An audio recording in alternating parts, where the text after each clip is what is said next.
A heart attack in an elderly person often arrives with little to no warning. Sometimes it manifests as a simple tightness in the chest, other times as a sudden, sharp shortness of breath. But in many instances, it's the unnerving silence that signals the end. For those who witness or experience such a harrowing event, the emotional impact is undeniably profound.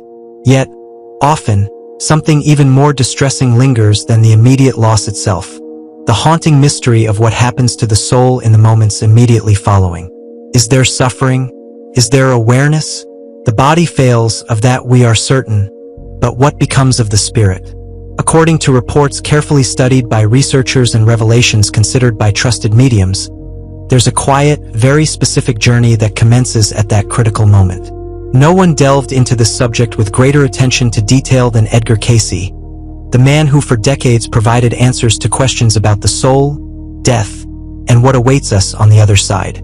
His insights on this topic continue to surprise even the most hardened skeptics. Cayce believed that the soul is never caught off guard by death, even when the body is completely unprepared.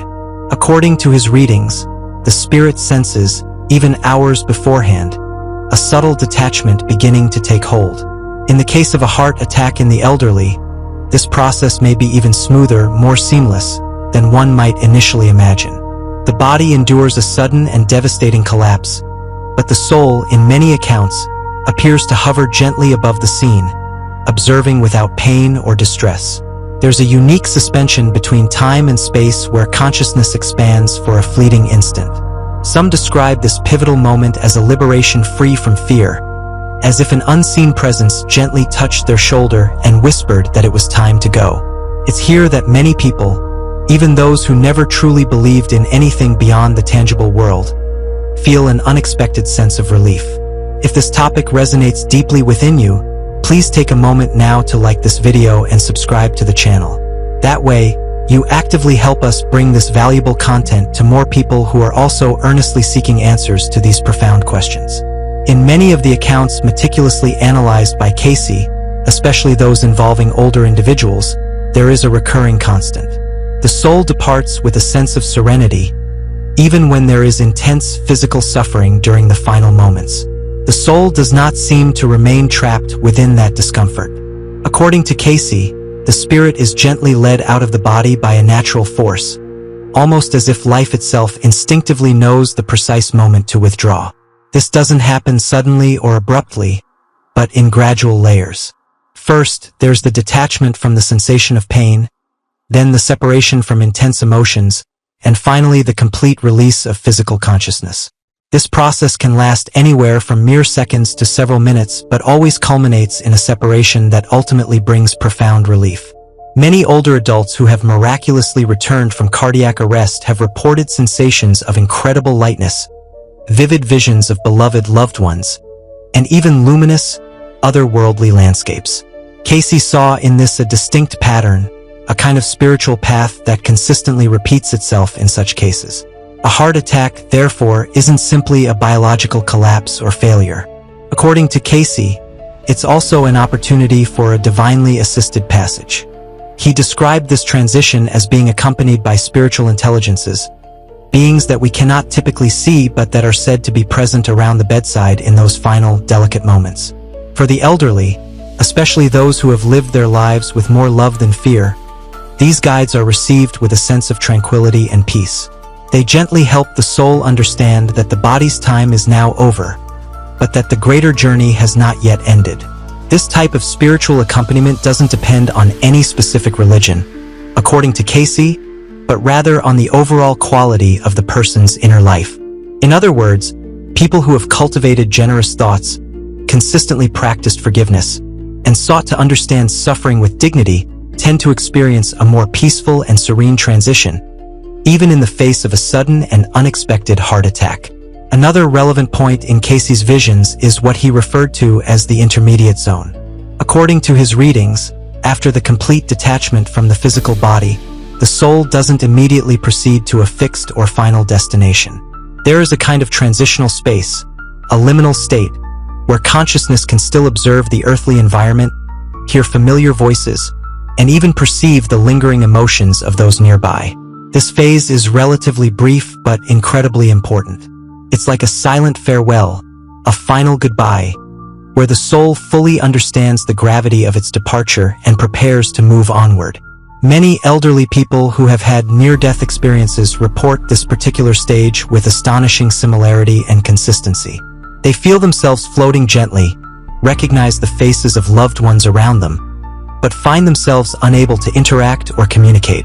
Cayce saw this as a necessary step to fully accept the new spiritual condition, thereby avoiding any lingering attachment that could potentially hinder the journey ahead. Then comes the moment of crossing over into the next realm.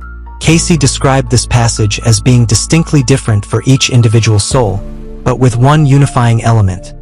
None of them are ever truly alone.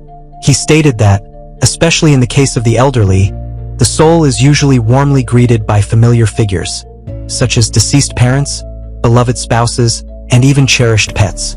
This loving reception is said to calm, guide, and seamlessly introduce the spirit into a new and wondrous reality. Some describe it as a joyous reunion, others as a profound awakening.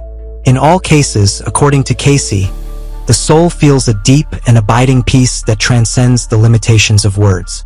There is light, yes, but there is also a profound silence and a deep sense of understanding. A heart attack brings an end to a physical cycle, but simultaneously inaugurates something that, for many, is even more real and vibrant than life itself. And understanding this can profoundly change how we perceive and approach the end. For scholars deeply immersed in Cayce's work, this particular view of death is not only comforting but also profoundly educational. It fundamentally changes the way we see and understand the last years of life. Many elderly people live with the heavy weight of fear, dreading loneliness, unrelenting pain, and the oblivion of being forgotten. But Cayce invites us to look at this precious period as a time of preparation, not for the ultimate end, but for the exciting beginning of a new stage. According to him, the aging process slows down the body precisely to allow the soul to gradually detach itself from its earthly confines. Every cherished memory, every profound reflection, and every act of reconciliation made in those last years holds immense value. They are like invisible threads that carefully weave a strong bridge between our material existence and our spiritual life. This powerful idea has the potential to completely transform the way someone faces old age, not a new stage. According to him, the aging process slows down the body precisely to allow the soul to gradually detach itself from its earthly confines. Every cherished memory, every profound reflection, and every act of reconciliation made in those last years holds immense value. They are like invisible threads that carefully weave a strong bridge between our material existence and our spiritual life. This powerful idea has the potential to completely transform the way someone faces old age, not with anguish, but with the understanding that there is a broader meaning in all of this. For decades, Edgar Cayce was questioned by relatives of elderly people who had died suddenly. Many wanted to know if their loved ones had suffered, if they were conscious, or if they had passed away peacefully. In his answers, he was firm in saying that physical pain is a very brief stage compared to what the soul experiences immediately afterward. Spiritual consciousness expands so rapidly that the fear and discomfort of the body become almost irrelevant. This doesn't mean that death should be romanticized, but understood more broadly. Instead of focusing only on the final moments of the body, Edgar Cayce leads us to observe the entire context of the soul. Who was that person? How did they live? What were their learnings? These questions say much more about their journey after the heart attack than the symptoms themselves. Another interesting aspect of Edgar Cayce involves the dreams of the elderly in the days leading up to their death. He said that many already began to meet with deceased loved ones or visit places that don't exist in the physical world. In his readings, this was interpreted as a preparation of the spirit, as if the unconscious was opening the way to a reality that was approaching. Even though science still treats these experiences as simple hallucinations or distorted memories, but Cayce believed that there were clear signs of a transition in progress. It's as if the soul was already walking in two directions at the same time, one still in the body, another already approaching the new dimension. When the heart attack arrives, this separation is completed almost naturally, like the last page of a book that had already been coming to a close. It's also important to consider the impact this has on the family members who remain. Often, grief is aggravated by doubt. Did he suffer? Was he afraid? Did he leave knowing how much he was loved? Edgar Cayce advised people to leave clear messages while there's still time. Words of affection, forgiveness, and gratitude create an emotional atmosphere that facilitates the spiritual transition. For Cayce, there were no wasted farewells, even if the person is unconscious. The soul perceives and absorbs the true feelings around it. This reinforces the importance of being present, of touching with affection, of speaking with sincerity. For, according to Edgar Cayce, what is felt in the heart echoes far beyond what human ears can capture. In the accounts he collected and interpreted, Edgar Cayce also spoke of the importance of prayers in the final moments, not as obligatory rituals, but as bridges of energy between those who depart and those who stay. He said that when we pray for an elderly person who has just passed away, we are helping their soul to orient itself, to understand what happens, and to accept the soul after reality. This practice, according to him, calms the spirit, which may be disoriented in the first moments after death. Even for those who don't follow a religion, words of peace, sincere thoughts, and gestures of love have power. They are like beacons in the fog. And the most interesting thing is that often those who benefit most from this are the living, because praying in these moments is also a way to heal the wounds of those left behind. It's worth noting that Edgar Cayce never treated a heart attack as a punishment or retribution. He said that the way we depart is deeply linked to what we need to learn or complete on our spiritual journey. For some, a slow death teaches patience. For others, sudden death reveals the value of the truth moment. An elderly person who departs in this way may be closing a cycle with dignity, fulfilling what they came to do in this world. The soul doesn't get lost, dissolve, or enter into eternal confusion. It continues its journey, guided by forces that know paths that our mind cannot imagine. And for those who remain, understanding this doesn't eliminate the pain but gives it meaning. After all, when we understand that life continues even after the last heartbeat, grief transforms into respect for the crossing. A point often ignored, but that Edgar Cayce was keen to highlight, is how the soul deals with its own life history immediately after death. According to him, after the detachment from the body, there's a kind of review of the main events of existence. It's not about external judgment, but an internal reflection conducted by one's own consciousness. The soul reviews decisions, words, omissions, and emotional bonds with a clarity it didn't possess in life. In the case of an elderly person, this review is even more detailed, as there is much more accumulated experience. Edgar Cayce said that this doesn't serve to punish or embarrass, but to understand. It's as if the spirit observed its life from the outside and finally saw the real impact of its actions. This stage is essential so that the soul is ready to move forward with more wisdom. Another element that stands out in Edgar Cayce's readings is the relationship between a heart attack and the release of repressed memories.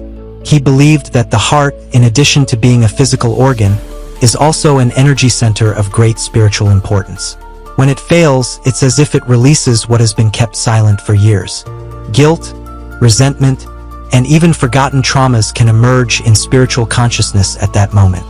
For Edgar Cayce, this release is necessary so that the soul doesn't carry these weights to the next stage.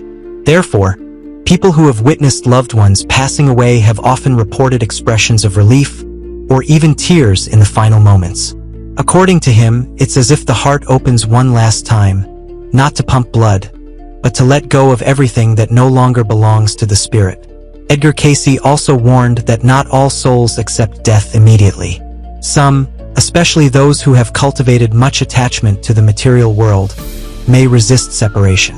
He said that in these cases, the soul may remain longer in the intermediate zone, confused and without direction. However, even in these moments, there's always help available. Spirits of loved ones, guides, and other subtle presences act as advisors, helping the spirit to let go safely. That's why it's so important that the living send messages of release and tranquility, saying mentally that everything is okay, that the person can move on in peace. That mental transmission is more powerful than it seems, according to Edgar Cayce. These words function as keys that open the doors of spiritual understanding. The soul feels, recognizes, and begins to orient itself. How the home is left after death also influences this transition. Edgar Cayce advised that the environment should be kept clean, silent, and respectful, avoiding conflicts, negative conversations, and emotional excesses. This helps the soul to find serenity. He said that objects with strong sentimental value, such as photographs, letters, and memories, should be respected but not idolized. Excessive attachment to these items can create energetic bonds that hinder the detachment of the spirit. For him, the best thing to do is to give thanks for the time lived and honor the memory of the deceased with practical acts of love. This may include donating something in their name, helping someone they would help, or simply cultivating the values they left behind. The soul feels this and is elevated, knowing that its life has left a trail of continuity and purpose. When addressing the topic of heart attacks in the elderly, Edgar Cayce didn't ignore the pain of those who remain, but he offered a broader vision where death is not an interruption but a necessary transition. Aging, for him, is part of a preparation cycle. And when death happens suddenly, as in a heart attack, it's not a sign of spiritual abandonment, but of fulfilling a cycle. Often, this type of death prevents prolonged suffering, traumatic hospitalizations, and invasive procedures. He saw this as a form of mercy for those who departed. The crossing is fast. For those who remain, the challenge is to deal with the absence. But understanding that the soul continues and that there is meaning even in the way one departs can bring comfort. After all, each life has a time, and each soul knows deep down when it's time to go. Edgar Cayce reminded us that love doesn't end with death. He said that true bonds don't break with the end of the body. If you miss someone who has departed in this way, know that your connection still exists. Thinking fondly, remembering the good times, giving thanks for the lived presence. All of this feeds this invisible link. For Edgar Cayce, the soul feels when it's remembered with respect and affection. And although we can no longer touch, see, or hug as before, we can keep this relationship alive through memory, prayer, and everyday gestures. He believed that when love is true, it turns into a bridge between worlds. And this, for many older people who have already lost loved ones or who feel their own departure approaching, is a real consolation. Knowing that love continues is one of the greatest strengths to continue with serenity. When speaking of the afterlife, Edgar Cayce also addressed a point often ignored by other scholars: the continuity of the soul's learning. According to him, death doesn't interrupt spiritual development. On the contrary, it opens space for new understandings that are only possible outside the limitations of the body. For the elderly who have lived a lifetime learning, making mistakes, forgiving, and trying to get things right, this moment represents not an end but a kind of graduation. The soul begins to integrate into a plane where time is different, where experiences become more symbolic than physical. There, it can review its journey, prepare for other missions, or simply rest. Edgar Cayce described this stage as being profound, silent, and above all liberating. There are no external judgments, only the invitation to reflection and growth. In his readings, he said that many souls remain close to Earth for some time, not because they are trapped, but because they want to help those who are still here. This is especially common in elderly people who have always taken care of others, such as grandparents who raised grandchildren or people who dedicated their lives to their family. These souls, according to Edgar Cayce, become subtle presences, helping with intuitions, inspirations, and silent advice that come as thoughts. He recommended that when feeling a sudden memory or a feeling of comfort coming from nowhere, the person shouldn't ignore it. It may be a dear soul saying that it's present. There's no reason to fear this contact. On the contrary, it can be seen as a final gesture of care from someone who has departed and still wants to protect. For those who are aging and beginning to reflect on their own departure, Edgar Cayce's ideas offer not only comfort but direction.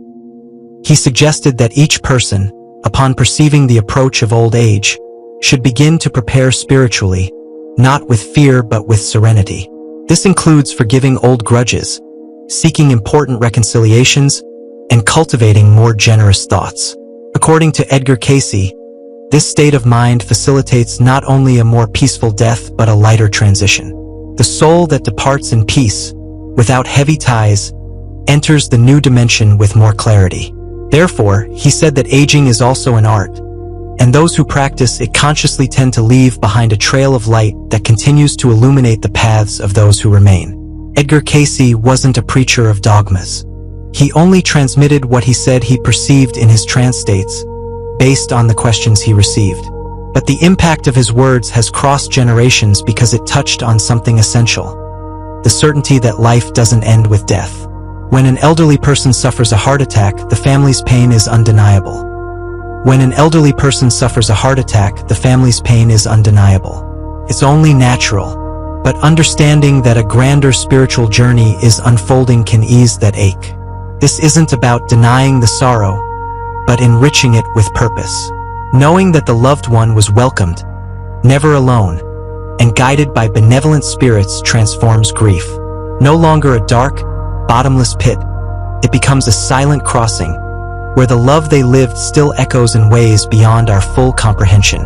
Often, the answers we seek about death lie hidden in the subtle signs we overlook. A dream so vivid it feels real, an uncanny sense of presence, a memory surfacing from the depths of time. Edgar Cayce reveals that the soul doesn't simply vanish all at once. It bids farewell gradually, leaving faint traces of its passage, as if whispering that all is well. It falls to us, the ones left behind, to learn to heed these signs with greater attentiveness and less fear. The silence of death can wound, but it can also be a space for deeper connection. For Cayce reveals all that is true endures, and what remains is transformed. Therefore, when we think of our departed or soon-to-depart elderly loved ones, we can trade anguish for gratitude. They haven't truly gone. They've merely crossed over to where we, too, will one day journey. If this touched your heart, consider sharing it with someone else who needs comfort. And if you'd like to continue receiving reflections like this, subscribe to the channel. It's a simple way to keep this dialogue open about topics we often avoid, yet all must face. The soul of an elderly person who departs from a heart attack doesn't disappear. It persists, supported by greater powers, by the stories they lived, and the love they left behind. What's left for us is to remember, respect, and continue living with greater awareness. After all, knowing what happens after death may not erase the pain, but it teaches us to cherish life all the more, and that, in itself, is a profound revelation.